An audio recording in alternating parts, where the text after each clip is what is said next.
Hello friends.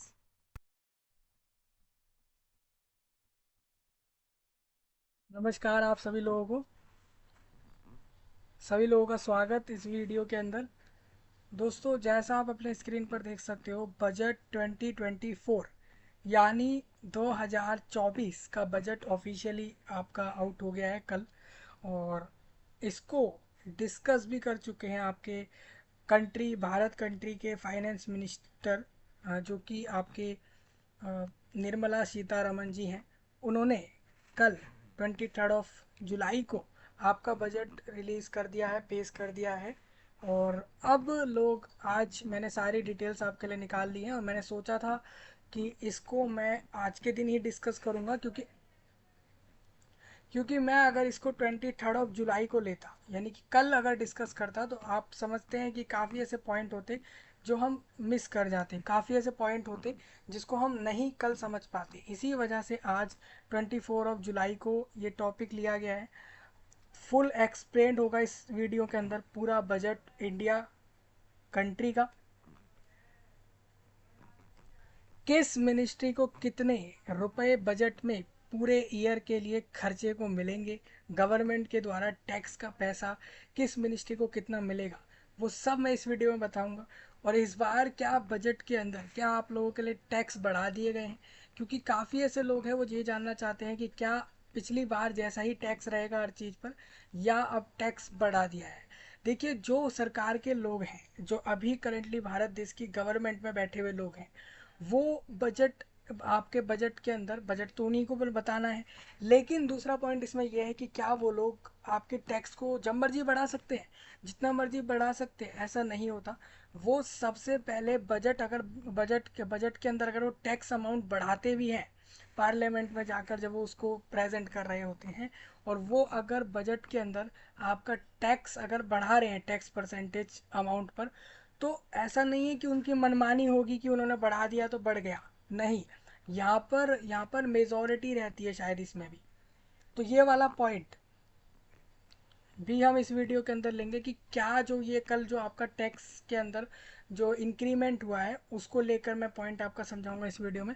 तो सबसे पहले cleartax.in, यानी भारत देश की एक वेबसाइट है क्लियर टैक्स, और इस वेबसाइट से आपको सारे हाईलाइट क्लियर करूंगा, हर एक पॉइंट क्लियर करूंगा। इसमें इंडेक्स आपको लेफ्ट साइड में दिख रहा होगा, ये 1 2 3 ये सारे पॉइंट आपको दिख रहे होंगे, डायरेक्ट टैक्स, इनडायरेक्ट टैक्स, ये वाले हम ये सारे क्लियर करेंगे। मतलब हम पूरा डिटेल्ड में समझेंगे भारत वालों का बजट, जो कि अभी दो 2024 के जुलाई से लेकर 2025 के जुलाई तक पूरे 12 महीने के अंदर का ये रहेगा। ठीक है, तो एक एक पॉइंट ले रहे हैं हम इस वीडियो के अंदर। तो cleartax.in वेबसाइट पर ये हाइलाइट्स दे रखे हैं, आप चाहें तो आप यहाँ से भी चेक कर सकते हैं। अदरवाइज़ आप यहाँ पर, मैं आपके सामने की फीचर्स रखूँगा इस बार के बजट के। 2024 की जुलाई में जो बजट प्रेजेंट हुआ है, कल आपके फाइनेंस मिनिस्टर ने, इंडिया कंट्री के फाइनेंस मिनिस्टर ने जो कल आपका बजट पेश किया था कि किस चीज़ पर कितना खर्चा होगा, किस मिनिस्ट्री को कितना अमाउंट मिलेगा बजट के अंदर, वो सारा हम यहाँ डिस्कस करेंगे। नेक्स्ट हम की फीचर के अलावा आपका एक और फाइल है, जो कि प्रेस इंफॉर्मेशन ब्यूरो यानी PIB, GOI, government of India की एक अलग से वेबसाइट है, प्रेस इंफॉर्मेशन ब्यूरो। इससे भी आप ये डिटेल्स देख सकते हैं। ठीक है, तो यहाँ पर भी ये समराइज करके इन लोगों ने दिया है, ये लगभग 80 पेज का है। आप अगर चाहें तो इसमें भी लगभग 40 पेज के लगभग तो इमेज से भरा हुआ है, बाकी सारा इन्होंने डिटेल्ड इधर भी करके दिया है, तो आप इसमें भी समझ सकते हैं। की फीचर्स समझ लिया तो आप पूरा समझ जाएंगे। अदरवाइज आप चाहें तो cleartax.in वाले वेबसाइट से भी पूरे हाइलाइट्स समझ सकते हैं, जो कि मैं आपके साथ अभी डिस्कस करूँगा। ठीक है, और दूसरा अगर आप चाहें तो यूनियन बजट अलग से, एक अलग से वेबसाइट है, indianbudget.gov.in का, मतलब गवर्नमेंट ऑफिशियली भारत गवर्नमेंट का indiabudget.gov.in वेबसाइट है। आप चाहो तो आप यहाँ से भी बजट देख सकते हैं। या अगर एक्चुअल में बात करूँ तो एक्चुअल में जो बजट की पूरी फाइल है वो 200 से 300 पेजेस की है। ठीक है, और आप, मुझे पता है इतना टाइम नहीं दे पाएंगे बजट पे, पूरा बजट आप इतना नहीं समझ पाएंगे, 200-300 पेज का रहेगा ये। तो इस चक्कर में आपके लिए मैं सिर्फ यहाँ पर की फीचर्स डिस्कस करूँगा। जैसे आप इस वेबसाइट पे आते हैं तो यहाँ से आपको ये जो एक्सपेंडिचर बजट है, ये जिसके आगे फुल लिखा है, ये पूरा फाइल है, यही एक्चुअल में पूरा बजट है। किसी को कोई अलग से हाईलाइट की फीचर्स कुछ नहीं देखना है। अगर आप एक्सपेंडिचर बजट फुल फाइल अगर आप पढ़ ले रहे हैं तो मान के चलिए आप और अलग से बजट एट अ ग्लांस और एक्सपेंडिचर प्रोफाइल और उसके अलावा दूसरे सेक्शन को देखने का ज़रूरत है ही नहीं, इसी फाइल से क्लियर हो जाएगा।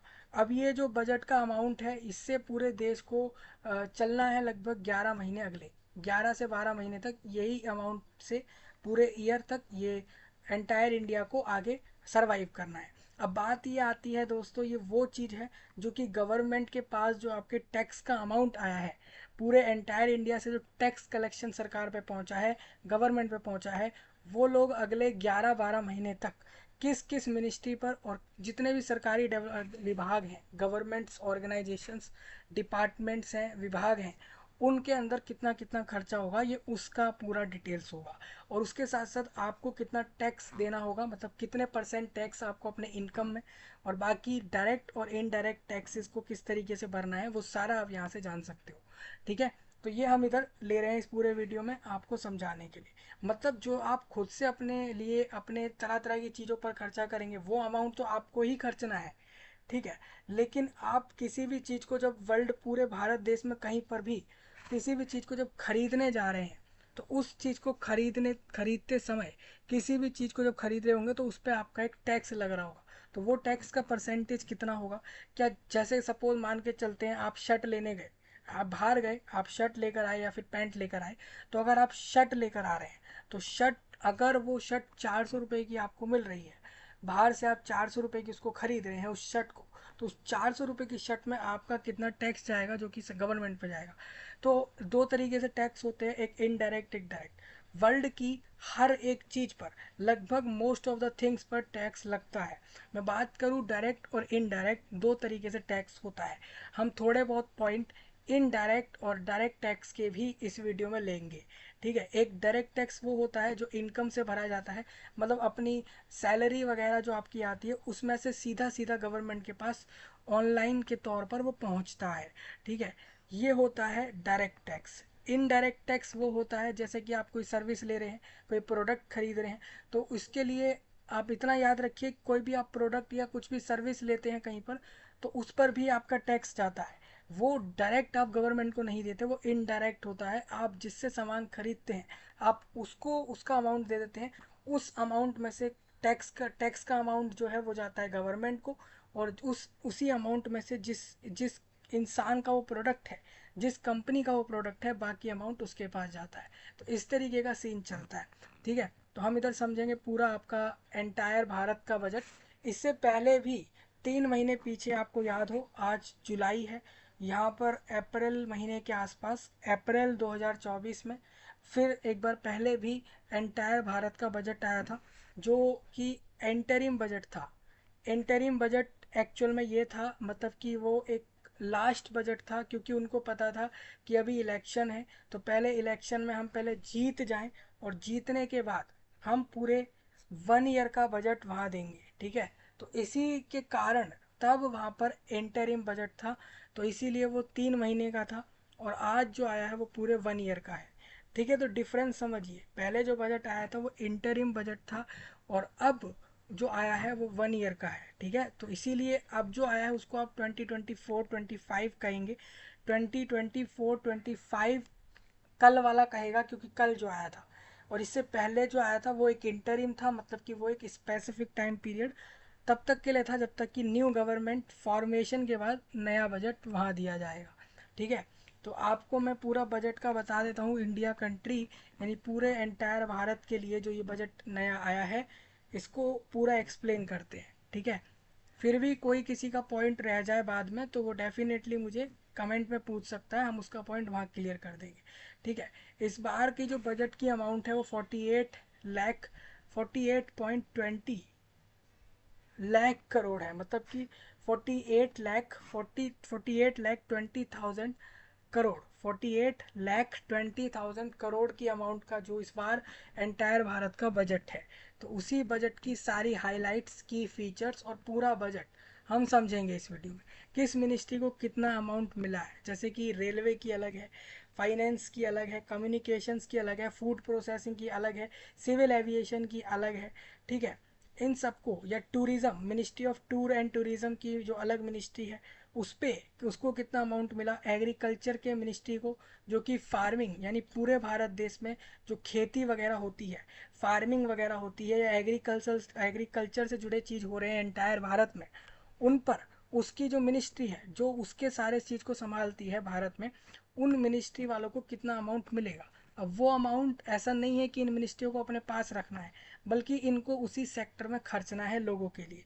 ये पूरे एंटायर 1 ईयर का होगा, मतलब अगले 11 से 12 महीने तक उस अमाउंट से उस मिनिस्ट्री को अपने आप को चलाना है। ये होता है बजट का मतलब। ठीक है। जो कि गवर्नमेंट की तरफ से है।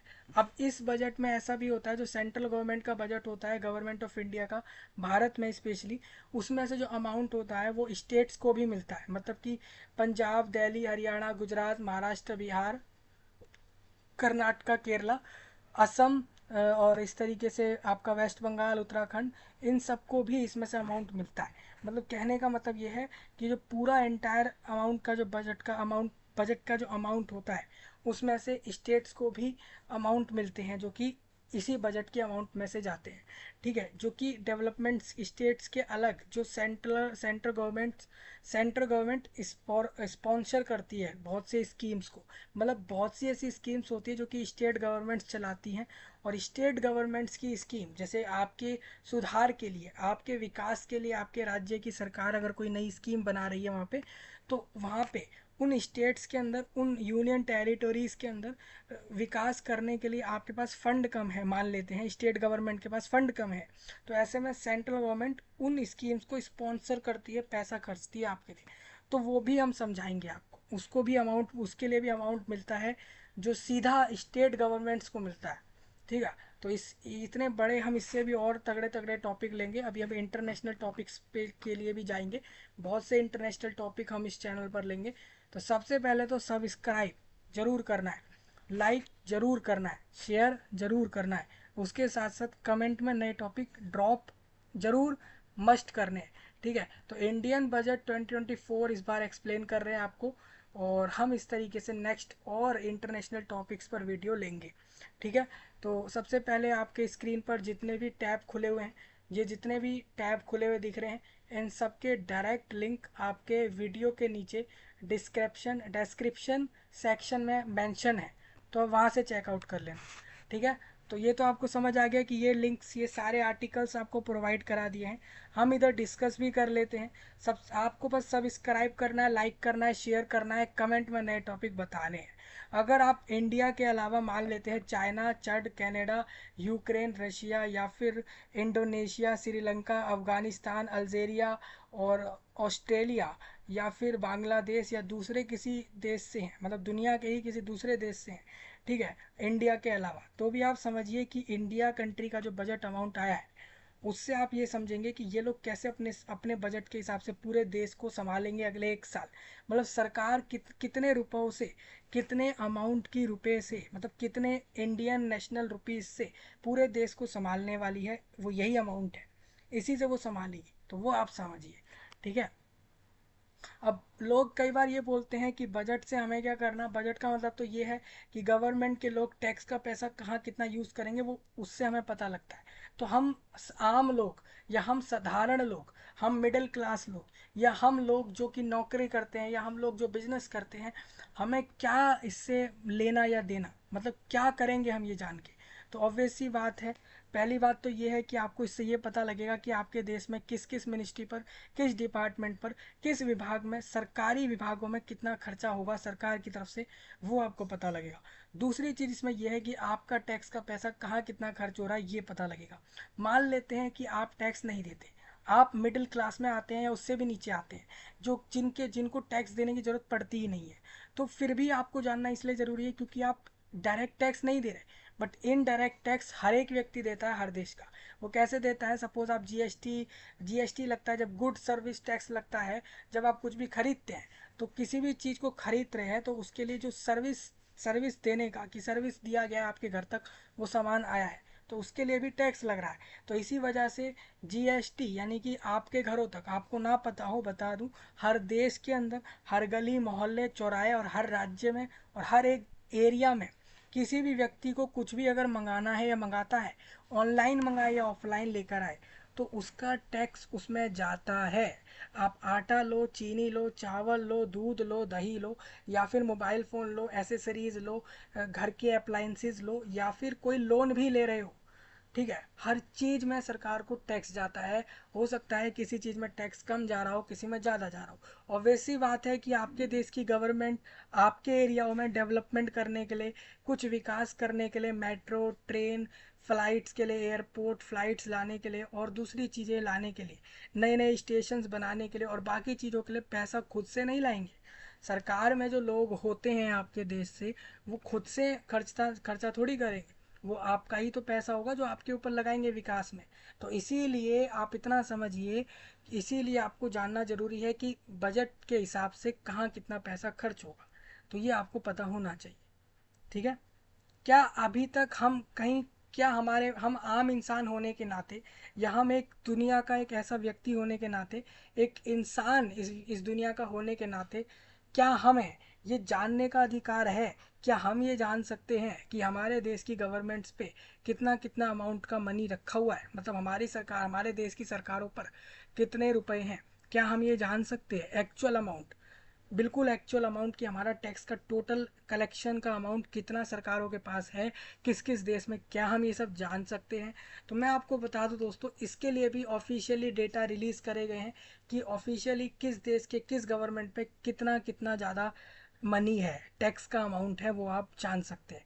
अब हमें नहीं पता कि जो ऑनलाइन डेटा दिया गया है कि एक्चुअल में हर देश की गवर्नमेंट के पास इतना इतना अमाउंट का मनी है, तो क्या वो एक्चुअल है या सही है? इसके लिए तो गवर्नमेंट के ऑफिस में जाकर, जहाँ गवर्नमेंट्स के ऑफिशियल्स होते हैं, जहाँ ये सारी डिटेल्स पहुँचती हैं, कि जहाँ ये सारा टैक्स कलेक्शन पहुँचता है, आप वहीं से जाकर पता कर सकते हैं कि उनके पास एक्चुअल में कितना टैक्स कलेक्शन आया है। क्योंकि हम ऑनलाइन डेटा पे बिलीव कर लें, ये इतना आसान नहीं है। मान लीजिए कल को अगर ऑनलाइन वेबसाइट्स पर, सरकारी की खुद गवर्नमेंट्स की वेबसाइट पर भी कल को अगर ये दिखाया जाए कि, सपोज मान लेता हूँ कि अमेरिका की गवर्नमेंट के पास पूरा टोटल कलेक्शन टैक्स का जो है वो 90 लाख करोड़ डॉलर का है, मान लेते हैं ऐसा, ठीक है, ऐसे ही अमाउंट लिया है हमने, 90 लाख करोड़ डॉलर, ठीक है, 90 लाख करोड़ डॉलर तक का अमाउंट अमेरिका की गवर्नमेंट के पास टोटल टैक्स कलेक्शन का अमाउंट है, हमने मान लिया, ठीक है, टैक्स कलेक्शन का या टोटल अमाउंट ये है, हमने ये मान लिया। तो ये ऑनलाइन दे रखा है गवर्नमेंट की वेबसाइट पर, यूएसए की। उसके साथ साथ ऑफिशियल्स की खुद की ऑफिशियल्स एंड ट्रस्टेड वेबसाइट पर भी ये दे रखा है। आपने इसको मान लिया, ठीक है, ठीक है भाई, आपने इसको मान लिया। लेकिन बहुत से ऐसे लोग हैं जो इसको नहीं मानेंगे, क्योंकि ऑनलाइन हम कैसे बिलीव कर लें? क्या पता एक्चुअल में अलग ही कुछ ज़्यादा ही अमाउंट हो जो यहाँ नहीं दिया गया हो। तो उसके लिए आप ऐसा कर सकते हैं कि इनके खुद के जो रजिस्टर्ड ऑफिस हैं, जहाँ पर सारा टैक्स कलेक्शन पहुँचता है, जहाँ इनके पास सारा टैक्स कलेक्शन जाता है, और सारा टैक्स कलेक्शन वहीं से पता लग पाएगा आपको कि कितना आया है। जैसे कि भारत देश की गवर्नमेंट का खुद का एक रजिस्टर्ड ऑफिस होगा, खुद का एक रजिस्टर्ड ऑफिस कह लीजिए, ये एक ऐसी जगह होगी जहाँ पर ये सारा अमाउंट पूरे देश की टैक्स कलेक्शन पहुँचता होगा। तभी तो एक जगह से सारे मिनिस्ट्री के लिए रिलीज़ करा ना। सोचिए, आपने अलग अलग तरीके की चीज़ों पर टैक्स दिया, ठीक है, आप तो अलग अलग तरीके से दे रहे हैं, पूरे देश से दे रहे हैं, और वो एक बार में जाके सरकार के पास एक जगह पहुँचेगा। वो सरकार के पास कहाँ पहुँचेगा ये आपको नहीं पता, सरकार के पास पहुँच रहा है, ठीक है। टैक्स ऑनलाइन भी पहुंचता है सरकार के पास, ऑफलाइन भी पहुंचता है, दोनों तरीके से पहुंचता है। लेकिन आपको कोई एक्चुअल नंबर कोई भी दे रहा है सरकारी वेबसाइट पर कि इतना टैक्स कलेक्शन गवर्नमेंट के पास है, तो आप उस पर बिलीव कैसे कर लेंगे? क्या सिर्फ गवर्नमेंट की वेबसाइट पर डले हुए डिटेल्स से बिलीव कर लेंगे? या फिर आपको एक्चुअल में उससे बिलीव नहीं करना चाहिए, क्योंकि हम नहीं मानते कि वो एक्चुअल में करेक्ट है। क्योंकि क्या पता यहाँ पर एक्चुअल अमाउंट कुछ और है। इसके लिए तो आपको गवर्नमेंट्स के खुद के उन ऑफिस पर उन जगहों पर जहाँ पर ये सारा टैक्स कलेक्शन पहुँचता है हर देश का, वहाँ जाके ही पता लग पाएगा कि एक्चुअल अमाउंट कितना उनके पास आता है।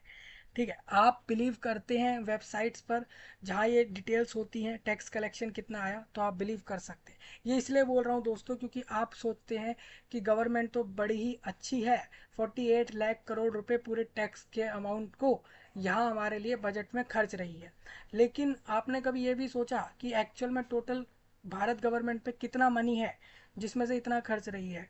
ठीक है, और अगर इतना ही खर्चा तो बाकी का अमाउंट क्यों बचा लिया, या फिर हमारे पास अमाउंट बचा ही नहीं क्या और ज़्यादा, जिससे कि हम और खर्चा कर सकें? तो ये चीज़ आपको कैसे पता लगेगी?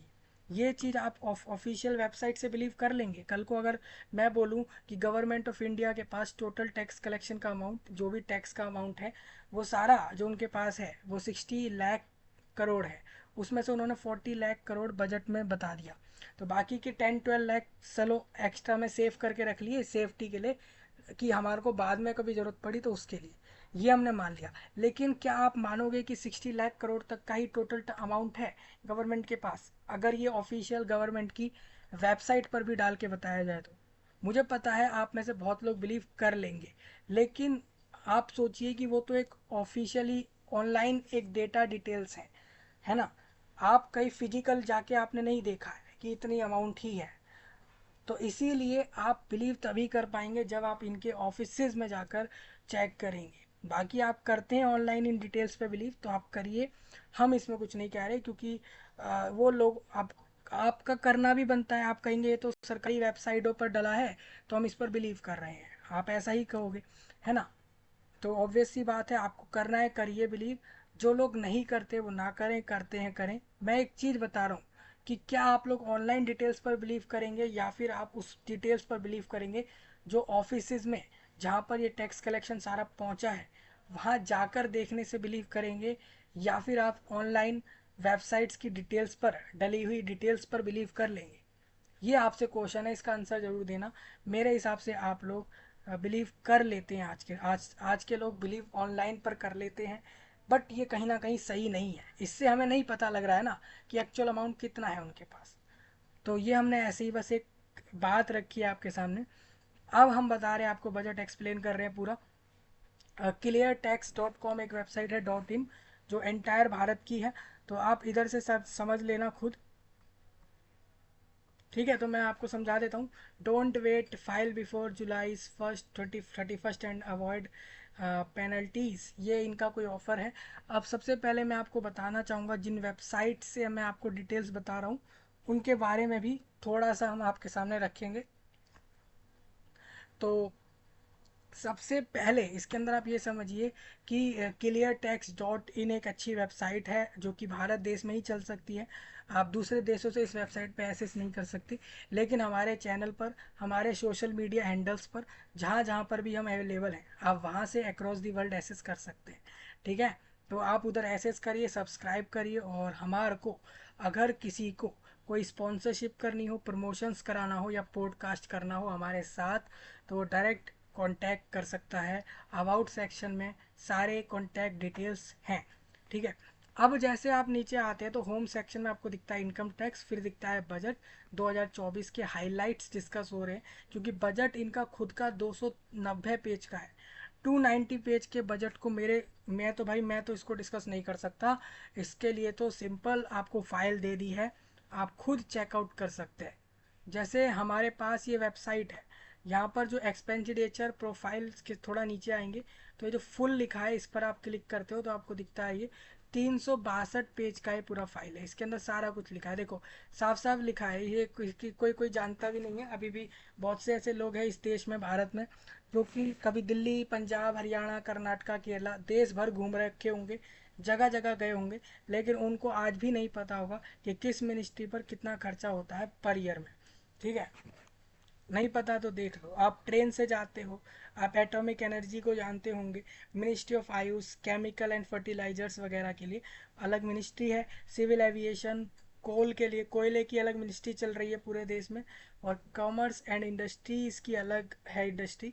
तो इस तरीके से आप देख सकते हो टोटल अमाउंट कितना खर्चती है गवर्नमेंट। तो निर्मला सीतारमन जी ने जो कल 23 जुलाई में बजट दिया है, ठीक है, पिछले बहुत साल से वही दे रही हैं इस बजट को हर इंडिया कंट्री वालों के लिए।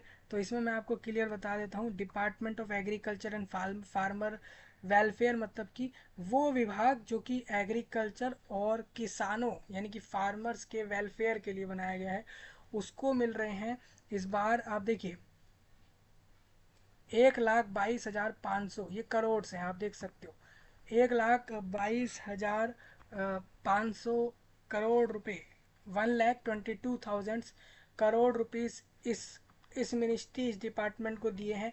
गवर्नमेंट ऑफ इंडिया के लोगों ने ऑफिशियली टैक्स कलेक्शन का अमाउंट इनको इतना दिया गया है। जो मतलब जो लोग जिनके जिनके हैंडल में, मतलब जिनके हाथ में, जिनको संभालनी है एग्रीकल्चर और फार्मर्स के वेलफेयर का मिनिस्ट्री, उनको ये अमाउंट मिला होगा। ठीक है, अब उनको इस इतने रुपए, इतने अमाउंट से संभालना होगा पूरे एक साल तक के लिए इस मिनिस्ट्री को। ये होता है बजट का मतलब। ठीक है, और फिर नेक्स्ट ईयर फिर दोबारा से नया बजट आता है। अब क्या हम मान लें कि ये सारे डिपार्टमेंट, ये जितने भी डिपार्टमेंट्स और मिनिस्ट्री को जितना अमाउंट मिलेगा, ये सारे के सारे ईमानदारी से इतना ही खर्चा करेंगे, बजट इतने ही बजट इनका रहेगा, है क्या हम मान लें ऐसा?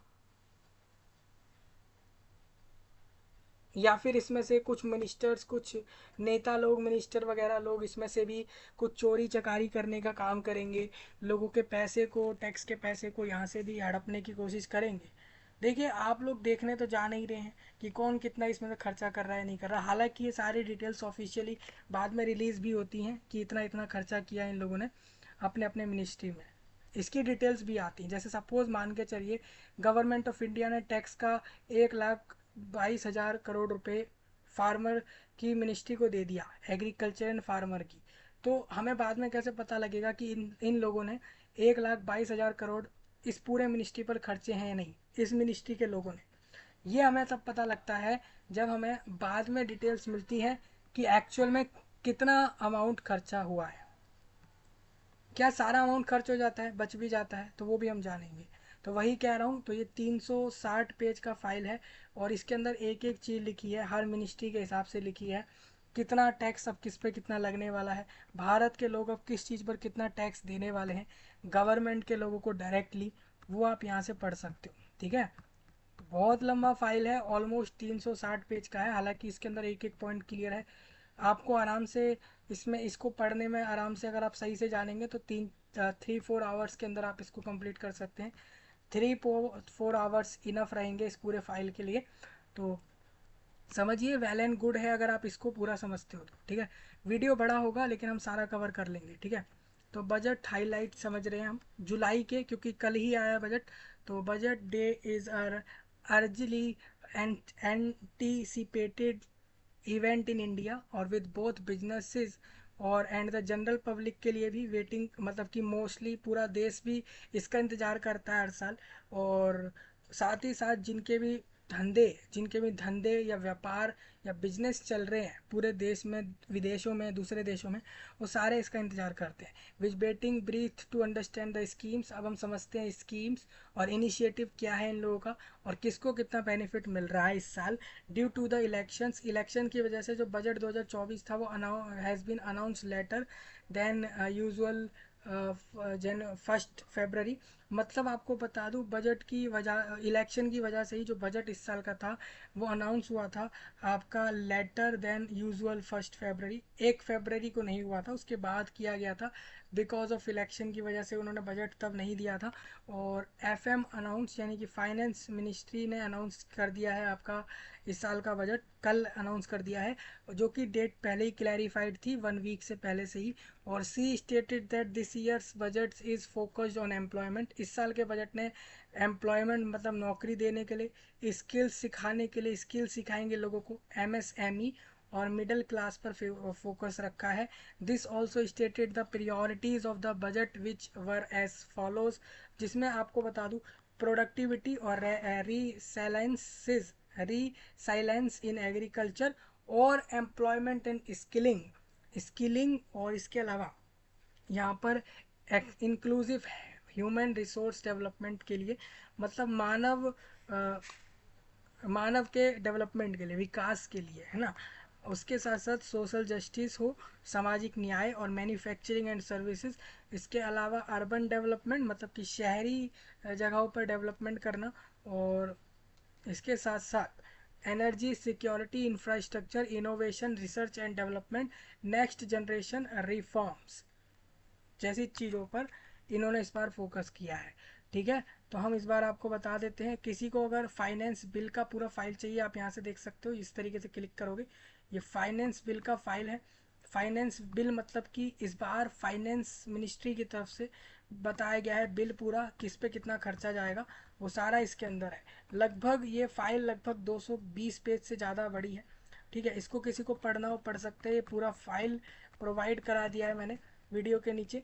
ठीक है, यहाँ से आप देख सकते हो, ये फाइनेंस बिल आपको यहाँ से भी मिल जाएगा, इधर से भी आप फाइनेंस बिल आप देख सकते हो। ये रहा फाइनेंस बिल, बिल है एक्चुअल में, इसमें लिखा हुआ है किस चीज़ पे कितना अमाउंट खर्च होगा। ठीक है, इस साल।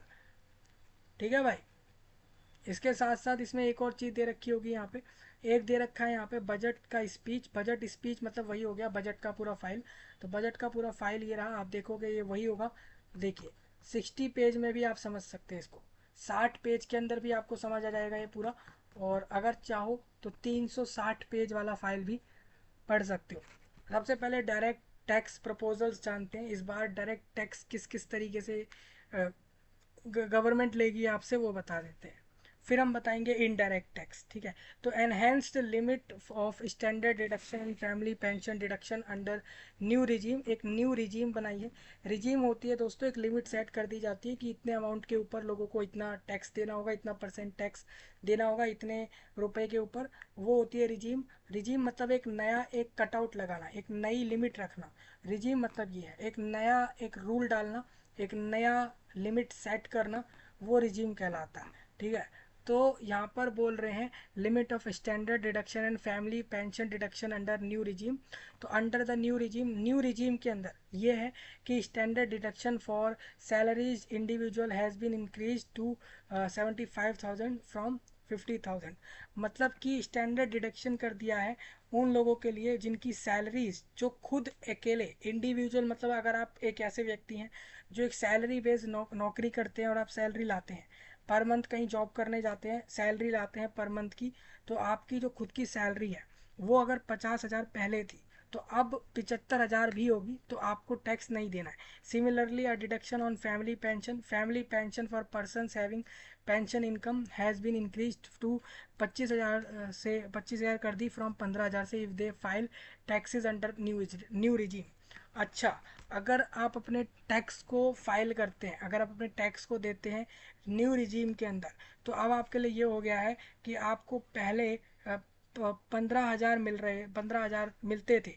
देखिए एक डिडक्शन किया है फैमिली की पेंशन पे, मतलब आप पारिवारिक पेंशन जो ले सकते हैं फॉर पर्सनस हैविंग पेंशन, जो उन पर्सनस के लिए है जिनकी having pension income has been increase, जिनकी पेंशन इनकम आती थी पहले 15,000, अब उनकी 25,000 हो गई है। ठीक है, दूसरा इसमें आप ये समझिए दो फायदे हुए हैं। एक तो ये हुआ है जो लोग डायरेक्ट सैलरी लेते हैं पर मंथ, जिनकी सैलरी 50,000 रुपये तक की है, अब ये हो चुका है कि 75,000 रुपीज़ तक आपको टैक्स नहीं देना। मान के चलते हैं कहीं आप सरकारी जॉब करते हैं, कहीं आप जॉब करते हैं सरकारी या प्राइवेट, कहीं भी जॉब करते हैं, तो आपके अगर 75,000 रुपये पर मंथ सैलरी मिल रहा है तो आपको टैक्स नहीं देना है। अब 75,000 के ऊपर जो लोग कमा रहे हैं उनका टैक्स लगेगा। अब changes in tax structure under the new regime में टैक्स के अंदर एक चेंज हुआ है, वो चेंज मैं आपको बता देता हूँ। अब चेंज ये है कि इनकम टैक्स स्लैब, अब इनकम टैक्स स्लैब इस तरीके से हो चुका है। सबसे पहले आप ये समझो, under the new tax regime the tax structure is revised as follow.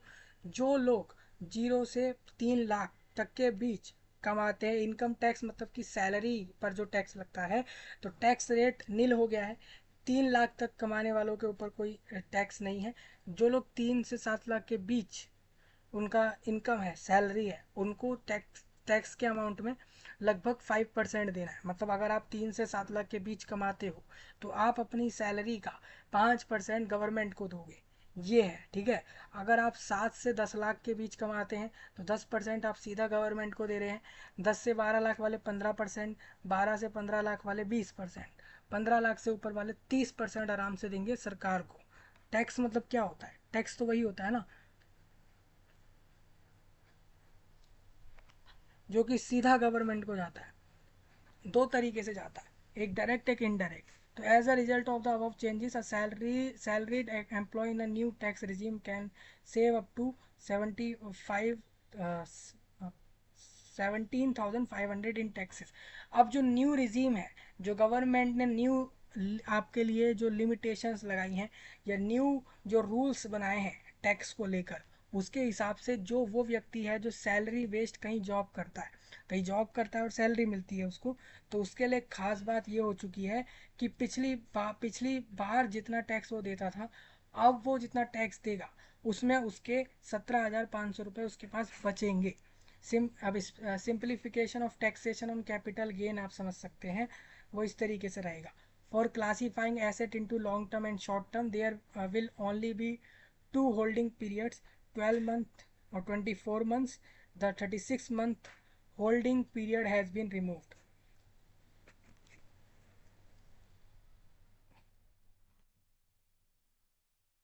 अब मान के चलिए जो होल्डिंग लिमिट्स होती है, होल्डिंग पीरियड होती है फॉर ऑल लिस्टेड सिक्योरिटीज़ की, जितनी भी सिक्योरिटीज़ को लेकर जो होल्डिंग पीरियड होता है वो अब 12 महीने हो गया है। जिनका भी 12 महीने से ज़्यादा होल्डिंग पीरियड हो जाएगा किसी भी सिक्योरिटीज़ पर, तो the holding period of all other asset is 24 month. ये सब मैं समझाऊंगा। Unlisted bond and debentures are brought in line with the taxation on debts, mutual funds and market linked debentures, or they will attract tax on capital gains at applicable slab rates. They will be treated as short term irrespective of the period of holding. तो ये कुछ point है, आप समझ लेना। ये simplification है taxation की ऑफ कैपिटल गेन। आपको कितना कैपिटल मिल रहा है, उसके ऊपर कितना टैक्स लगेगा, उसको लेकर एक सिंप्लीफिकेशन कर रखी है, ठीक है।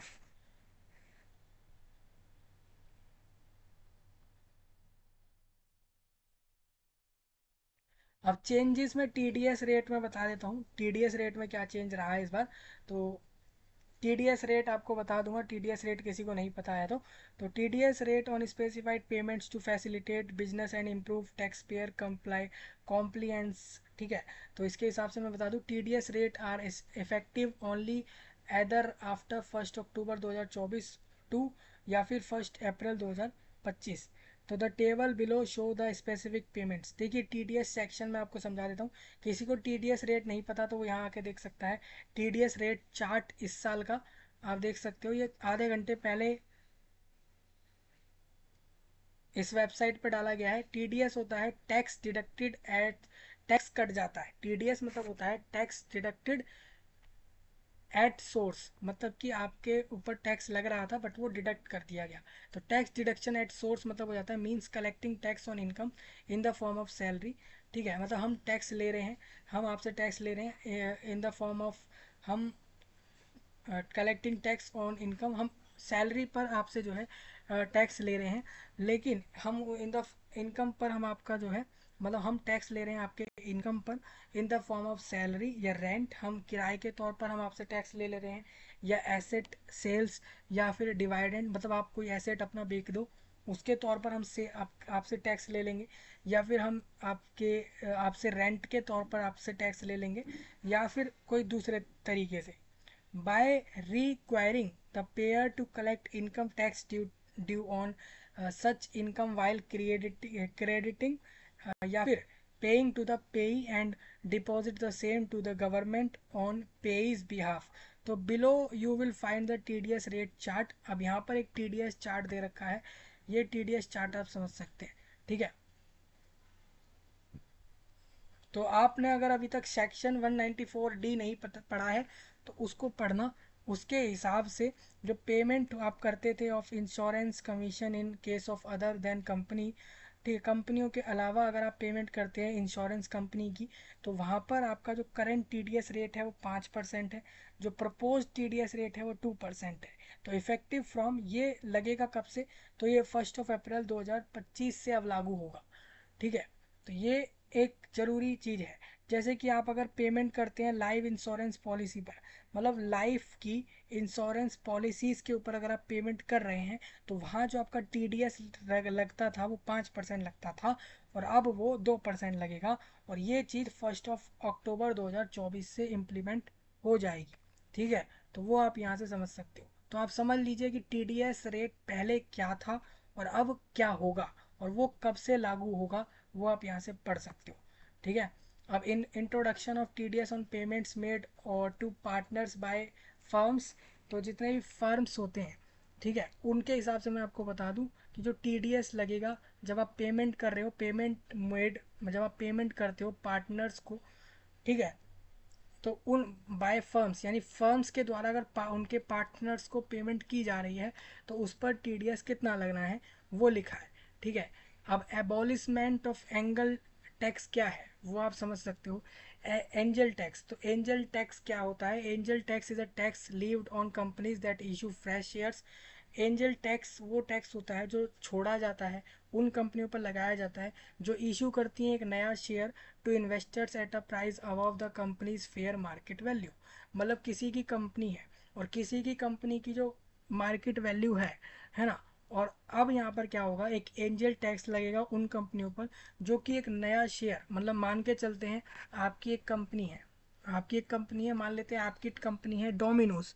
डोमिनोज आपकी कंपनी है, आपकी कंपनी बर्गर पिज़्ज़ा वगैरह बनाती है और बेचती है, आपकी कंपनी डोमिनोज है। तो अब जैसे कि डोमिनोज कंपनी है मान लेते हैं, और वो करती है अपना एक नया शेयर्स इशू कर देती है, और अगर वो अपना नया शेयर्स इशू करती है तो जो भी डोमिनोज के शेयर्स पे पैसा लगाएंगे, ठीक है, तो अब यहाँ पर ऐसा हो गया कि कंपनियों पर, जो भी कंपनी एक नया शेयर्स इशू करेंगी अपने इन्वेस्टर्स के लिए, जो इन्वेस्ट करेंगे उन कंपनियों पर, तो अब उन कंपनियों पर जो भी नया शेयर्स इशू कर रही हैं, तो at investor at a price, तो above the company's fair market value. तो अब यहाँ पर जो उनके ऊपर टैक्स लगेगा वो उनकी फेयर मार्केट वैल्यू से ऊपर लगेगा। ठीक है, ये सीन है, बाकी आप पढ़ सकते हो। Corporate taxes on foreign companies, अब यहाँ पर कॉरपोरेट टैक्स भी लगेंगे फॉरेन कंपनीज पर। सपोज मान के चलते हैं are impose on the company's net income और प्रॉफिट, मतलब पूरी कंपनी की पूरी नेट इनकम क्या है और कितना प्रॉफिट है उस हिसाब से वो टैक्स लगेगा। अब फाइनेंस मिनिस्टर के हिसाब से उन्होंने कहा है कि propose to reduce the corporate tax on foreign companies from, उन्होंने अब 40% से हटा के 35% टैक्स कर दिया है फॉरेन कंपनीज पर। मतलब कि जो दूसरे देश की कंपनियां हैं, जो फॉरेन कंपनीज हैं, अब उनको जो कॉरपोरेट टैक्स देना होगा, कॉरपोरेट टैक्स देंगी जो कंपनियां फॉरेन कंपनीज, अब वो 40% नहीं देंगी, अब वो 35% देंगी। ये कर दिया है कॉरपोरेट टैक्स, ये रहेगा। Increase deduction on employer's contribution to pension scheme, मतलब अब यहाँ पर हमने थोड़ा सा डिडक्शन कर दिया है एक किसी भी एम्प्लॉयर के कंट्रीब्यूशन पर जो कि वो पेंशन स्कीम पर देता था। मतलब पेंशन स्कीम पर अगर कोई भी एम्प्लॉयर, मतलब कोई नौकरी आपको देता है तो उसकी कंपनी होगी, तो कोई भी एम्प्लॉयर जो है वो कंट्रीब्यूशन कर रहा है पेंशन स्कीम पर, उसके अंदर अब हमने इंक्रीज कर दिया है डिडक्शन। पेंशन स्कीम पर अब हम जो है हमने आपको कम देना होगा। मतलब ये हो चुका है कि सेक्शन 80 CCD प्रोवाइड करता है deduction for the employer's contribution to the pension scheme up to 10%। ठीक है,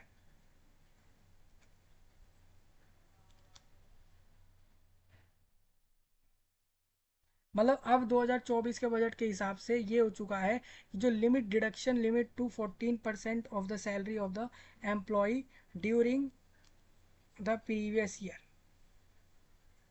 पिछले साल 14% सैलरी का जो है एम्प्लॉय को देना पड़ता था पेंशन स्कीम के अंदर टैक्स। अब क्या हो गया है, अब ये हो चुका है कि सैलरी का 10% अब एम्प्लॉय एक पेंशन स्कीम में उसको मिलेगा।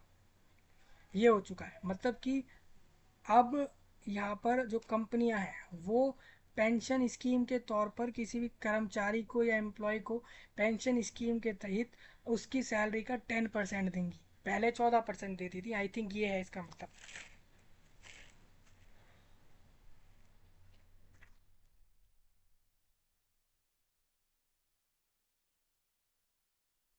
या फिर 14% हुआ आई थिंक। 14% आपको अपनी आपकी सैलरी का 14% और मिलेगा एक पेंशन स्कीम के तौर पर। ये फ़ायदा हुआ है लोगों, जो लोग नौकरी करते हैं उनको पेंशन स्कीम के अंदर उनकी सैलरी का 14% और अलग से मिलेगा, पहले 10% ही मिलता था। तो S T T on futures and options, तो सिक्योरिटी ट्रांजैक्शन टैक्स लगता है on futures and on futures has been increase from 0.0125% से 0.02% हो गया है। ये आप समझ लेना। अब मैं आपको बता देता हूँ कुछ दूसरे डायरेक्ट टैक्सेस के अपडेट। तो रीओपनिंग हो गई है ऑफ आईटीआर की। Only if escaped income is 50 lakh rupees की या उससे ज़्यादा की है, assessment be reopened beyond 3 years from the end of assessment up to a maximum period of 5 years from the end of the assessment year. In the case of such cases, the time limit of 10 years is reduced to 6 years. अब income tax appeals क्या होंगी? अब विवाद से विश्वास scheme क्या है वो आप देख सकते हो। अब जनरली पूरे देश दुनिया के लोगों के लिए खास बात इसमें यह है, जो एंटायर भारत के हैं वो ध्यान से सुने। इनडायरेक्ट टैक्स के प्रपोजल्स कुछ इस तरीके से हैं। जो कस्टम ड्यूटीज़ लगती हैं, कस्टम ड्यूटीज़ मतलब कोई भी सामान इंपोर्ट या एक्सपोर्ट होता है, जब देश से बाहर जाता है और देश के अंदर आता है भारत में, तो कस्टम ड्यूटीज़ लगती हैं। Custom duties reductions and exemptions for critical goods, तो वो मैं आपको बता देता हूँ। मान के चलिए यहाँ पर इनडायरेक्ट टैक्स इस तरीके से होगा, जैसे कि कोई मोबाइल फ़ोन ले रहा है या मोबाइल पीसीबीए या फिर चार्जर्स ले रहा है, तो पहले फ्रॉम टू, अब तो पहले 20% का उसका टैक्स लगता था। अब basic custom duties reduce to 15% की हो गई है। मतलब अब 15% ही टैक्स लगेगा उस चीज़ पर। अगर कोई गोल्ड सिल्वर ले रहा था तो फ्रॉम टू मतलब, तो पहले 15% का टैक्स लगता था, अब कस्टम ड्यूटीज रिड्यूस कर दी टू 6% पर ला दिया है। यानी कि गोल्ड वगैरह पर, इन सब चीज़ों पर अब गोल्ड और सिल्वर पर 6% का टैक्स आपका जाएगा। प्लैटिनम पर 6.4% का टैक्स अब जाएगा। ब्रूक स्टॉक और पॉली चेस्ट वॉर्म्स और श्रिम्प और फिश फीड, इन सब के लिए आपका पहले 10, 30 और 15% का टैक्स था। अब बेसिक कस्टम ड्यूटी रिड्यूस्ड हो गई है, 5% तक घटा दी है। ठीक है, इसी की 5% घटाई है। देखिए कस्टम ड्यूटी रिड्यूस टू इतनी, मतलब इतने परसेंट आई थिंक घटाई है, ये इसका मतलब है। तो एल्कली और एल्कलाइन अर्थ मेटल्स जो हैं, या फिर जो आपके 25 रेयर अर्थ मिनरल्स हैं लाइक लिथियम वगैरह, लिथियम जो है, तो उस पर कहा है कि पहले 5% का था, अब एग्जेम्प्टेड फ्रॉम कस्टम ड्यूटी। अब अगर आप इसको कभी इंपोर्ट एक्सपोर्ट कर रहे हैं, इसकी कस्टम ड्यूटी कुछ इस पर नहीं लगेगा, इस पर मतलब कस्टम ड्यूटी नहीं लगेगा एल्कलाइन अर्थ मेटल वगैरह पे। ठीक है। Capital goods for manufacturing of solar panels, मतलब कि capital goods for manufacturing of solar panels बनाने पर, ठीक है, तो उसके लिए 7.5% का टैक्स था, अब यहाँ पर कस्टम ड्यूटीज इस पर नहीं लग रही है। ठीक है, तो समझ आ गया। तो इन सब चीज़ों पर कितना कितना कस्टम ड्यूटी, ये इनडायरेक्ट टैक्स होता है, ये सीधा सरकार को नहीं जाता है, ये बीच में हो होकर जाता है, मतलब पहले किसी और पे जाएगा फिर सीधा सरकार पर पहुंचेगा, डायरेक्ट नहीं पहुंचता है। मेजर जीएसटी रिफॉर्म्स और अमेंडमेंट्स आप देख सकते हो। मतलब गुड सर्विस टैक्स, जितने भी गुड्स हैं, मतलब गुड्स मतलब जो भी आप अपने लिए कोई भी सर्विस ले रहे हैं, गुड सर्विस टैक्स मतलब कोई भी सामान वगैरह खरीद रहे हैं, कोई भी सर्विस का लाभ ले रहे हैं, कोई भी प्रोडक्ट खरीद रहे हैं, तो उस पर जो टैक्स लगना है वो कितना होगा, किस तरीके से उसमें चेंज हुए हैं, वो आप यहाँ से पढ़ना। ठीक है। अब बात आती है हाइलाइट्स में, आपको बता दूं वेरिएट सेक्टर की। तो एग्रीकल्चर को लेकर क्या हाईलाइट है, तो सबसे पहले इस बार गवर्नमेंट ने 1,50,1.52 लाख यानी कि 1,50,000 करोड़ तक लगभग एग्रीकल्चर और उससे उससे जुड़े हुए सेक्टर्स पे लगाएगी। ये कहा है। Government will release 109 new high yielding and climate resilient varieties of 32 fields and और हॉर्टिकल्चर क्रॉप्स करेंगे, इस बार लाएंगे horticulture crops for cultivation by farmers के द्वारा। ठीक है। अब इसमें एक चीज़ ये भी है कि 1 करोड़ फार्मर एसेस कर सकते हैं कंट्री के, will be initiated into natural farming in the next 2 year. ठीक है। which will be supported by certification and branding. For this purpose the government will establish 10,000 need based bio input resource centre बनाएगी। ठीक है। लगभग 10,000 ऐसे bio input resource centre बनाएगी government. और government will promote करेगी फार्मर प्रोड्यूसर्स ऑर्गेनाइजेशन को, और साथ साथ स्टार्टअप्स को और cooperatives for vegetable supply chain के लिए, साथ साथ इंक्लूडिंग स्टोरेज और कलेक्शन और मार्केटिंग के लिए एक strategy is being develop to achieve atmanirbhar atmanirbharta for oilseeds such as ground नट और मस्टर्ड और सोयाबीन और सीसेम और सनफ्लावर के लिए एक स्ट्रेटेजी डेवलप करेंगे ये लोग, जिससे कि यहाँ पर आप लोगों का जो ग्राउंड नट और मस्टर्ड ऑयल वगैरह, सोयाबीन और सीसेम और सनफ्लावर के लिए एक स्ट्रेटेजी डेवलप करेंगे लोग, जिससे कि ये लोग अचीव कर सकें आत्मनिर्भरता। ठीक है भाई। द गवर्नमेंट विल फैसिलिटेट करेगी implementation of the digital public infrastructure in agriculture in partnership with the state के साथ मिलकर, राज्यों के साथ मिलकर सरकार ऐसी फैसिलिटी प्रोवाइड करेगी कि वो DPI ला सके एग्रीकल्चर में, और to cover farmers and their lands in 3 साल में उसको कवर कर ले। The details of 6 crore farmers and their lands will be recorded in the farmer and land registries. The Jan Samarth based Kisan credit cards will be issued and enabled in 5 states। तो ये सब तो एग्रीकल्चर वालों के लिए करा है, वो बताया है। अभी आप अगर एम्प्लॉयमेंट लेना चाहते हो, मतलब आप चाह रहे हो कि आपको जॉब मिल जाए या पढ़ाई मिल जाए, पढ़ाई लेना चाहते हो या जॉब लेना चाहते हो, तो आपके लिए क्या किया इन्होंने, इन्होंने कहा है यहाँ पे ये लोग 3 स्कीम लाएंगे। पहले में ये कह रहे हैं कि फर्स्ट हम ये करेंगे, इस स्कीम में हम ये करेंगे, हम सीधा आपको बेनिफिट देंगे transfer of 1 month salary in 3 instalment के हिसाब से हम 1 महीने की सैलरी आपको देंगे 15,000 की to first time employ in the formal sector registered in the EPFO। Second, हम जॉब क्रिएट करेंगे लोगों के लिए, ये इन्होंने कहा है। तीसरा ये कहते हैं कि हम गवर्नमेंट जो है रीइम्बर्स एम्प्लॉयर अप टू 3,000 रुपये पर मंथ देगी 2 साल तक, based on their EPFO contribution for each additional employ. All additional employment with a salary of 1 lakh per month is included. मतलब साथ साथ वो सारे लोग भी साथ साथ हम एम्प्लॉयमेंट भी देंगे जिसमें आपकी सैलरी 1 लाख पर मंथ तक की होगी। ठीक है।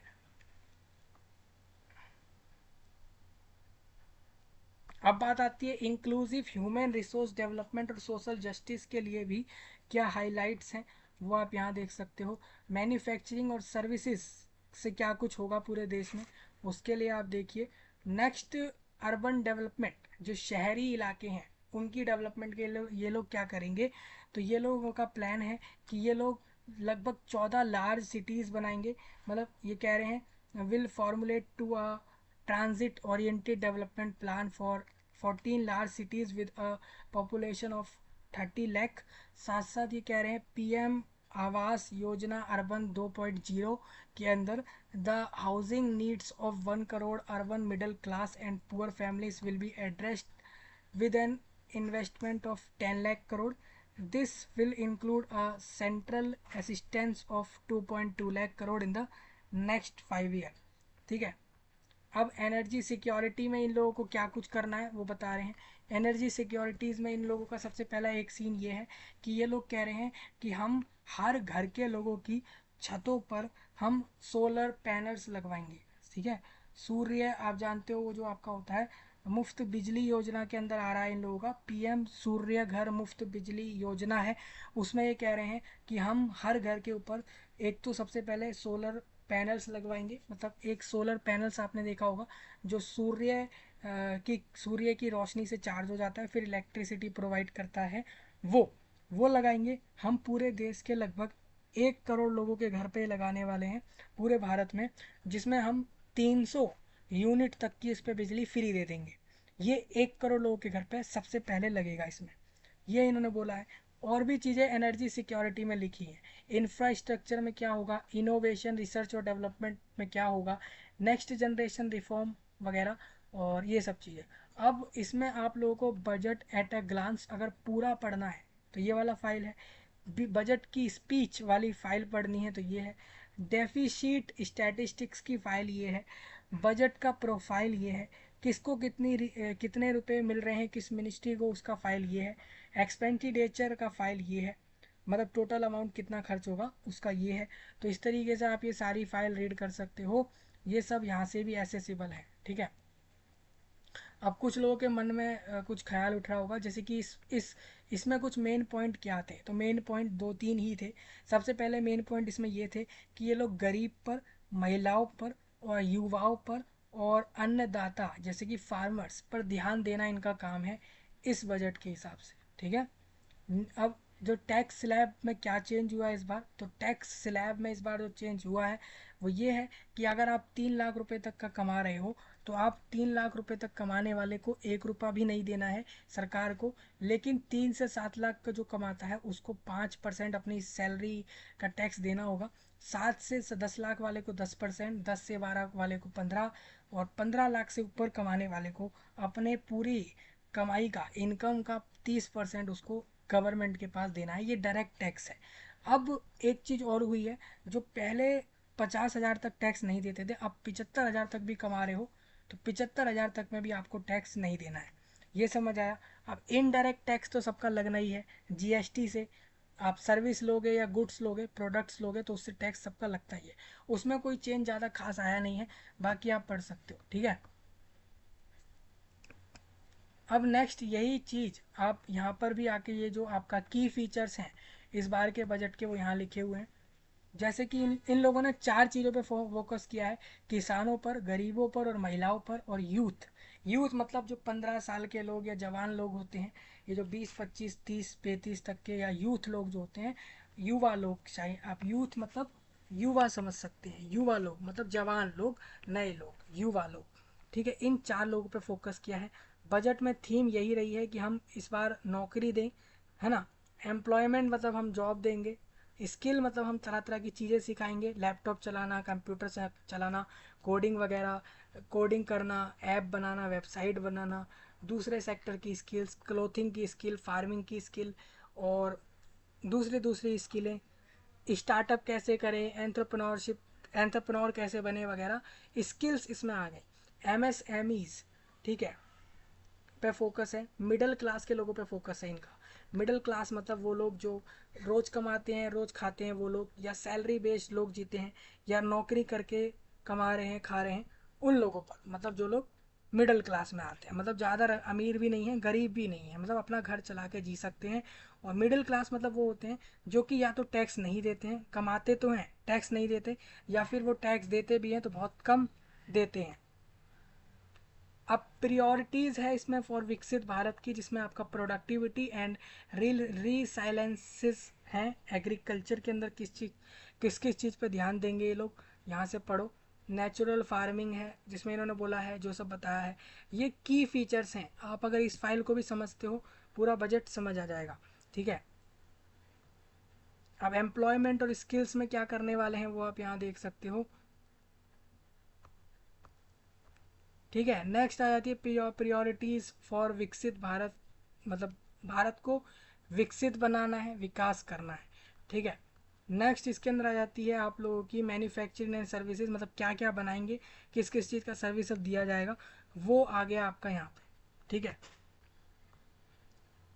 अर्बन डेवलपमेंट में क्या कुछ होगा, स्टैम्प ड्यूटी, स्ट्रीट मार्केट मतलब जो गली वगैरह के वहाँ पर जो मार्केट्स होती हैं उन पर, और स्टैम्प ड्यूटी को लेकर, और ट्रांजिट ओरिएंटेड डेवलपमेंट और वाटर मैनेजमेंट, पानी को कैसे मैनेज करेंगे, तो प्रमोट करेंगे ये लोग अब वाटर सप्लाई जगह जगह हो जाए, पानी के सप्लाई पहुँचे जगह जगह पानी।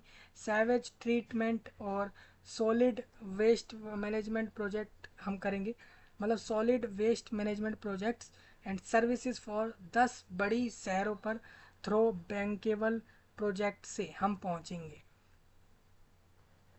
अब हाउसिंग नीड्स मतलब घर के लिए, अगर आपको जैसे कि किसी को घर लेना है, घर की ज़रूरत है, तो उसके लिए क्या करेंगे, हम यहाँ कह रहे हैं कि 1 crore urban poor and middle class families will be addressed with an instalment of 10 lakh crore की अंदर। ठीक है, एनर्जी सिक्योरिटी वगैरह बता दिया इधर। इंफ्रास्ट्रक्चर को लेके आप पढ़ सकते हो। अब इरिगेशन और फ्लड मिटिगेशन पर आप पढ़ सकते हो। मतलब जैसे फ्लड मिटिगेशन मतलब बाढ़ वगैरह से जुड़ा हुआ चीज़ बताया है इन लोगों ने, और इरिगेशन पर जुड़ी हुई बात करी है। ये टूरिज़्म और इनोवेशन रिसर्च एंड डेवलपमेंट पर आएगा। और नेक्स्ट जनरेशन रिफॉर्म्स में रूरल और अर्बन लैंड रिलेटेड एक्शंस क्या होंगे वो बताया। मतलब गांव वाले एरिया, जो भारत में जितने भी ग्रामीण एरिया हैं और शहर वाले एरिया हैं, वहाँ पर लैंड से जुड़े हुए कौन कौन से एक्शन हो सकते हैं या होंगे वो बताए हैं इन्होंने इधर। ठीक है, रोबस्ट इकोनॉमिक फाउंडेशन। अब improvement in current account deficit का ये ग्राफ आप चेक कर सकते हो। सिंप्लीफिकेशन इन टैक्सेस में मैं आपको बता दूं, review of income tax act 1961, tax बनाने के लिए सिंप्लीफिकेशन इन टैक्स, टैक्स के अंदर आपका 1961 के एक्ट को देखा गया है।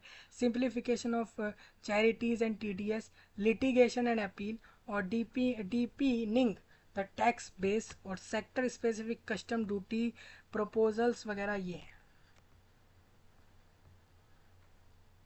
डायरेक्ट टैक्स कैसे कैसे कितना आप लगेगा वो देख लो। सबसे पहले तो आप ये समझो, to reduce the compliance burden, promote entrepreneurship, न्यूरियल spirit and provide tax relief to citizen.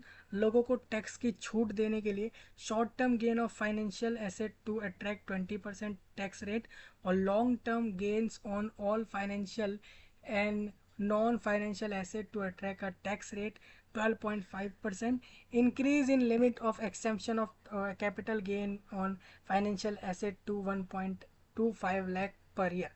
अब abolish अपोल abolish angel tax for all classes of investors हो गई है। दूसरा, simpler tax regime to operate domestic cruise. और अब यहाँ पर एक सिंपल टैक्स रिजीम लाई है, मतलब एक नई रिजीम आई है जो कि डोमेस्टिक क्रूज ऑपरेट करते हैं उनके लिए। ठीक है, सिंप्लीफाइंग कर दूं, न्यू टैक्स रिजीम इस तरीके की रहेगी, किसी जो भी सेविंग अप टू, अब लोगों के 17,500 रुपये बचेंगे। मतलब पहले जितना टैक्स देते थे उसके हिसाब से अब इतना दोगे कि 17,500 रुपये आपके बच भी जाएंगे।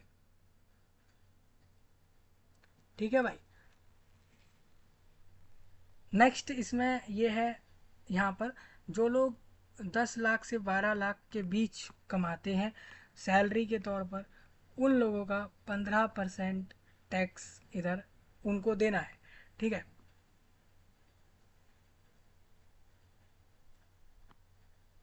रुपी कम्स फ्रॉम,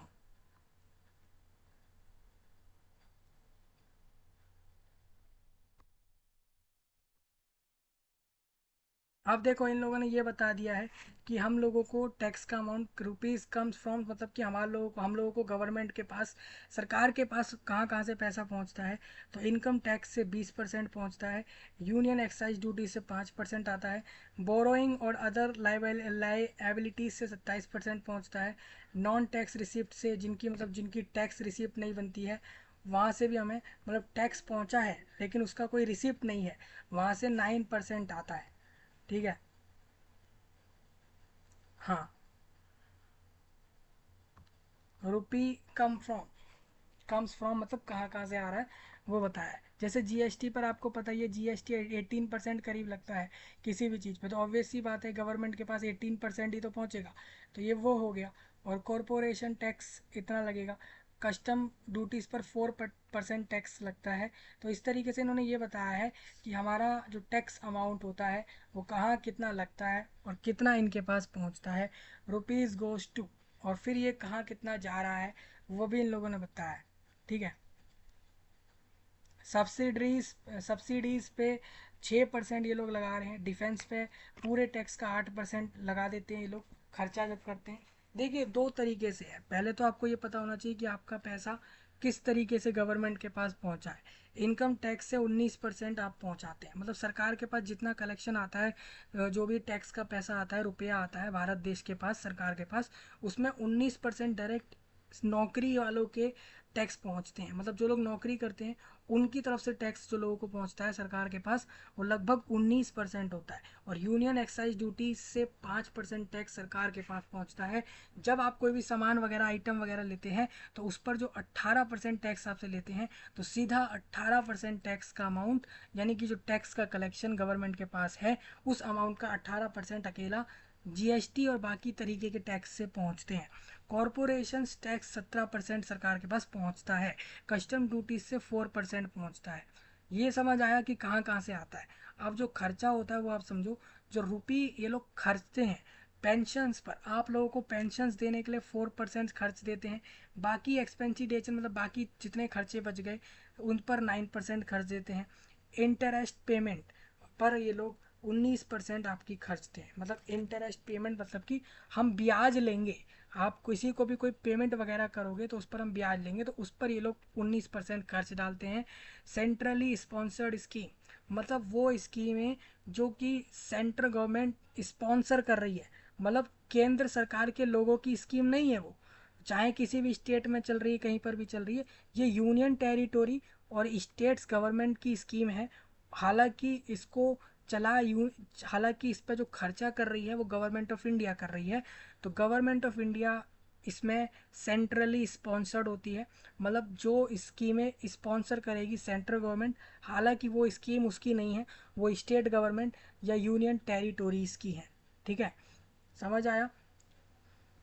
दूसरा, ये लोग finance commission and other transfer पर 9% खर्च देते हैं टैक्स का अमाउंट।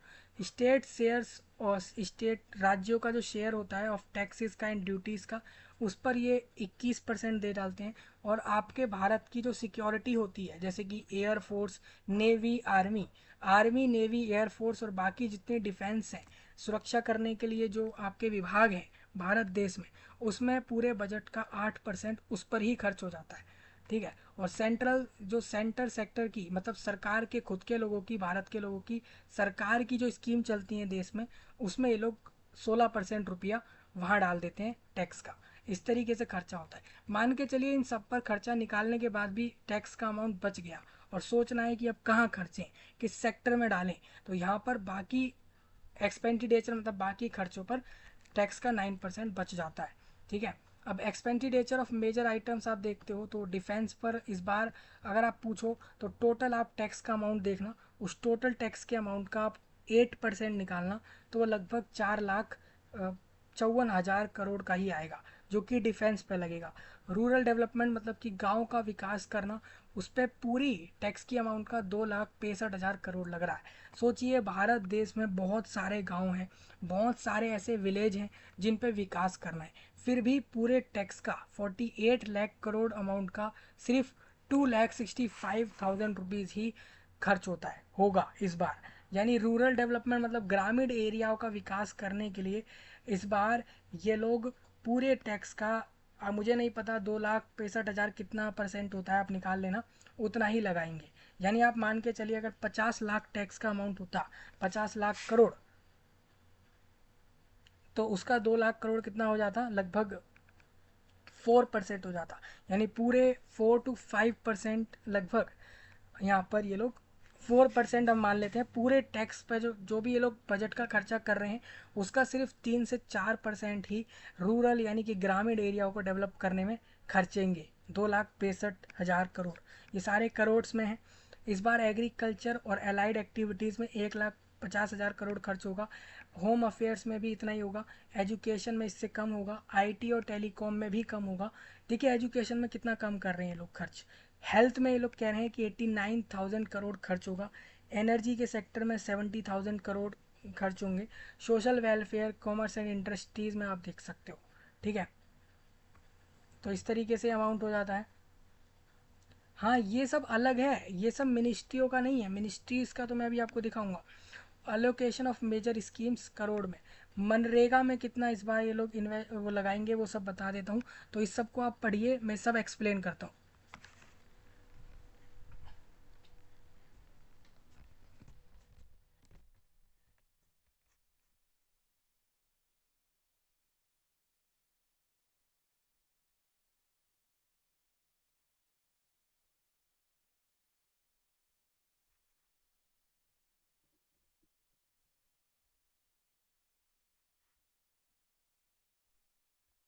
देखो इस मैंने वही बोला था, वीडियो बड़ा होगा बट सारे पॉइंट समझेंगे इधर। तो नेक्स्ट इनका है मनरेगा। भारत देश में एक मनरेगा चलता है स्कीम, और मनरेगा में इस बार बताया गया है, देखिए पिछली बार 60,000 करोड़ खर्च हुए थे। इस बार मनरेगा में 86,000 करोड़ खर्च होगा गवर्नमेंट की तरफ से भारत देश में। रिसर्च और डेवलपमेंट प्रोजेक्ट मतलब कुछ भी नया खोजना और डेवलप करना, डेवलपमेंट के लिए प्रोजेक्ट्स लाएंगे, उस पर 1,200 करोड़ खर्च करेंगे। न्यूक्लियर पावर प्रोजेक्ट्स जितने भी हैं उस पर इस बार 2,228 करोड़ रुपीज़ खर्च होंगे। सारे करोड़्स में अमाउंट है ये, ठीक है। Same PLI for pharmaceutical industries में 2,100 करोड़ रुपीज़ खर्च होगा भारत सरकार की तरफ से। Same development of semi conductors और डिस्प्ले मैन्युफैक्चरिंग के लिए 6,900 करोड़ खर्च होगा। मतलब जो आपका सेमी कंडक्टर्स जैसी चीज़ें हैं उसकी डेवलपमेंट के लिए, और डिस्प्ले जो बनती है उसकी मैन्युफैक्चरिंग के लिए ये लोग लगभग 7,000 करोड़ अब खर्चेंगे। पिछले साल तक 3,000 करोड़ ही खर्च हुआ था।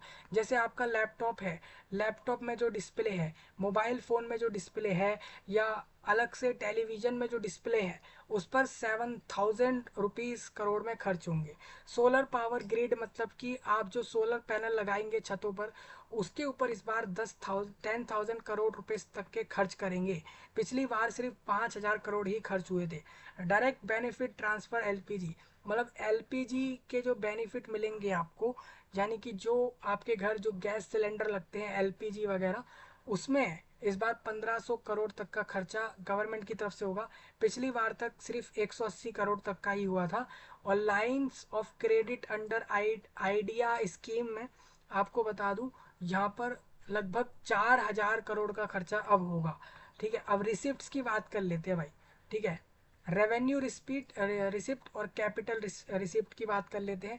तो आप इस साल वाला देखोगे तो इस साल वाले के हिसाब से आप देखो तो लगभग इस साल जो रेवेन्यू मतलब रेवेन्यू रिसिप्ट मतलब इस बार कितना इनके पास आया है, ठीक है, वो आप देखते हो तो वो आपको दिखेगा लगभग लगभग।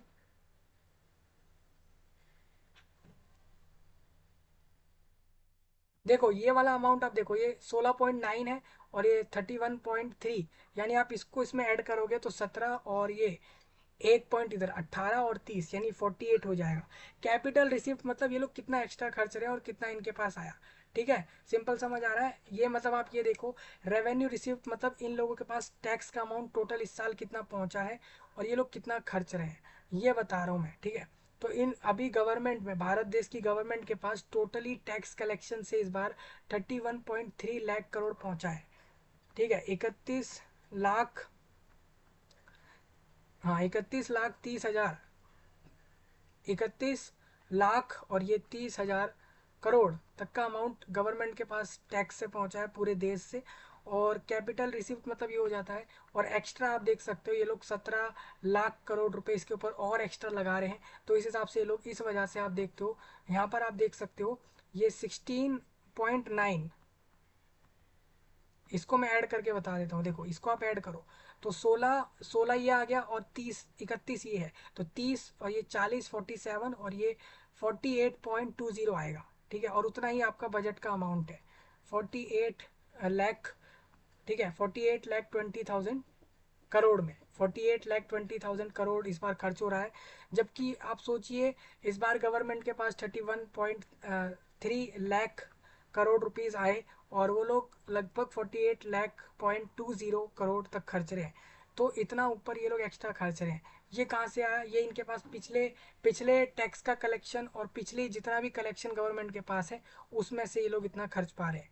तो सोचने वाली बात ये है कि हर बार हर बार हर साल जितना भी टैक्स कलेक्शन गवर्नमेंट के पास आता है उसके अंदर एक्स्ट्रा भी ये लोग कैपिटल रिसिप्ट बनाते हैं, एक्स्ट्रा भी खर्चते हैं। वो ये लिखा है, ठीक है। मतलब इतना इनके पास आया टोटल इनकम, और इतना ये लोग एक्स्ट्रा लगा रहे हैं और उसके बाद इतना खर्च रहे हैं। एक्स्ट्रा कैसे लगा पा रहे हैं? बहुत सारा कलेक्शन जो गवर्नमेंट के पास अलग से भी है पहले का, उसमें से एक्सपेंडिचर आपको समझा दूं। रेवेन्यू एक्सपेंडिचर ये रहा, ठीक है। रेवेन्यू रिसिप्ट आप समझ गए, रेवेन्यू एक्सपेंडिचर आप देख सकते हो।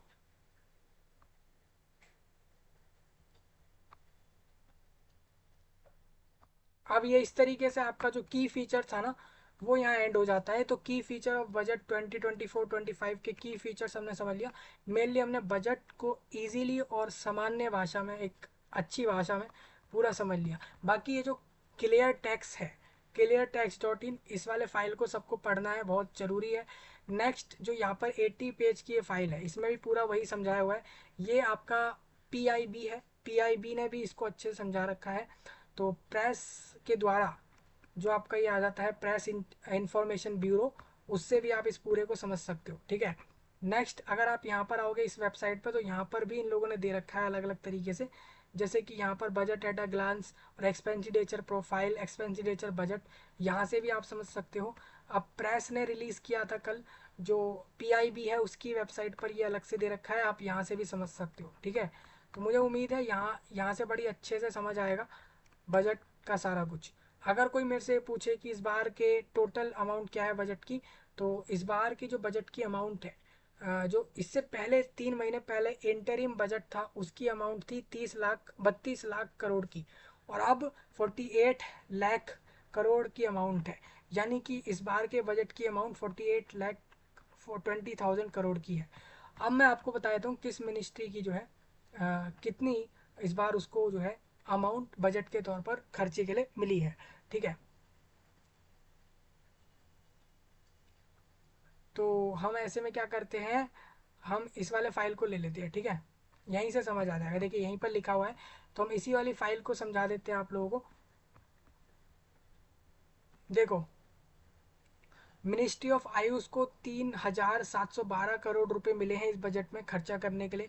उसी मिनिस्ट्री में ministry of chemical and fertiliser को लगभग 1,68,000 करोड़ की अमाउंट मिली है बजट वाले रुपए में से। उसी के हिसाब से सिविल एविएशन को इतने मिले हैं, कोल को इतने मिले हैं। इस तरीके से आप देख सकते हो। मेनली जनरली लोग दो चार मिनिस्ट्री का जानना चाहते हैं। कम्युनिकेशन में तो भाई 1,37,000 करोड़ का अमाउंट मिला है, और कंज्यूमर अफेयर्स और फूड एंड पब्लिक डिस्ट्रीब्यूशन में आप देख सकते हो 2,23,323 करोड़। मतलब जो कंज्यूमर अफेयर्स है और फूड और पब्लिक डिस्ट्रीब्यूशन है, उस वाली मिनिस्ट्री पर लगभग 2,23,000 करोड़ तक का खर्चा भारत सरकार इसमें करेगी इस बार। ये कब तक चलेगा ये वाला खर्चा? ये चलेगा अगली साल के बजट आने तक। हो सकता है ये 1 फरवरी तक का हो, क्योंकि February 1 2024 में फिर दोबारा बजट प्रेजेंट होगा, है ना। तो मिनिस्ट्री ऑफ कोऑपरेशन का आप देख सकते हो, और कोऑपरेट अफेयर्स, और इसके साथ साथ कल्चर का। और मिनिस्ट्री ऑफ डिफेंस की मैं आपको बता दूं, मिनिस्ट्री ऑफ डिफेंस में पूरे बजट का लगभग 6,21,000 खर्च होगा। जो कि आप देखते हैं तो 48 लाख करोड़ का 6,21,000 लगभग 8% के करीब होता है। तो इतना अमाउंट ये लोग खर्चने वाले हैं। मैंने वही कहा, पूरे बजट के अमाउंट का 8% डिफेंस पे खर्च होता है। डिफेंस में आप लोगों का डिफेंस पेंशन और ये सारी चीज़ें आ जाती है। अब बात आती है कि पूरे देश की जो पुलिस वगैरह होती है, पुलिस आती है मिनिस्ट्री ऑफ होम अफेयर्स में। तो मिनिस्ट्री ऑफ होम अफेयर्स यानी एमएचए हो जाता है, और एमएचए में ही पुलिस आती है। तो पुलिस का जो खर्चा होना है सरकार की तरफ से वो उसमें होगा, ठीक है। इस तरीके से आपको देखना है। नॉर्थ ईस्टर्न रीजन की डेवलपमेंट के लिए मिनिस्ट्री बनाई गई है, जिससे कि भारत देश के नॉर्थ और ईस्टर्न वाले पार्ट का डेवलपमेंट करें। उसके लिए 6,500 करोड़ का खर्चा इधर होगा। और अर्थ साइंस की मिनिस्ट्री की तरफ से 3,000 करोड़ का खर्चा इधर हो रहा है। और जो एजुकेशन का मिनिस्ट्री है उसमें 1,20,000 करोड़ का खर्चा होगा, ठीक है।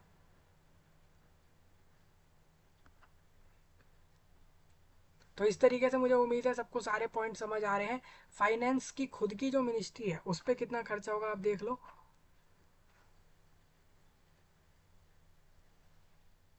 देखो भाई, 18 लाख 18,58,158, यानी 18,58,000 करोड़ का खर्चा अकेले फाइनेंस की ही मिनिस्ट्री पर होना है।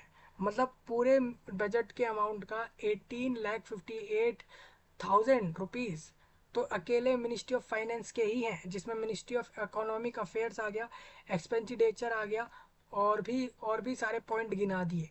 मतलब आप समझिए कि जो मिनिस्ट्री ने जिस मिनिस्ट्री ने बजट पेश किया, उसके खुद के पास पूरे बजट की अमाउंट का 18,58,000 करोड़ उसके ऊपर ही लगेगा। जैसे कि मतलब मतलब ये समझो कि एजुकेशन मिनिस्ट्री हो गई, हेल्थ मिनिस्ट्री हो गई, या होम अफेयर्स हो गया, वो सब पे इतना नहीं हो रहा खर्च जितना कि खुद की मिनिस्ट्री ऑफ फाइनेंस के ऊपर 18,58,000 रुपीस खर्च होगा। जिसमें से यहाँ पर आप देखते हो तो यहाँ पर इंडियन ऑडिट और अकाउंट्स डिपार्टमेंट के खुद के 11,62,000 रुपये, 62,000 करोड़ रुपए खर्च हो रहे हैं। देखो, 11,62,940 करोड़ रुपए का अमाउंट इंडियन ऑडिट और अकाउंट डिपार्टमेंट पे खर्च होगा। ये बजट के टोटल अमाउंट का इतना पैसा यहाँ जाएगा। अब देखो, मिनिस्ट्री ऑफ फाइनेंस में भी आप समझ लो इस बात को, डायरेक्ट टैक्स पर, इनडायरेक्ट टैक्स पर कितना खर्चा ये लोग करेंगे, इंटरेस्ट पेमेंट पर कितना, रीपेमेंट ऑफ डेब्ट पर कितना, वो सब लिखा है। ठीक है।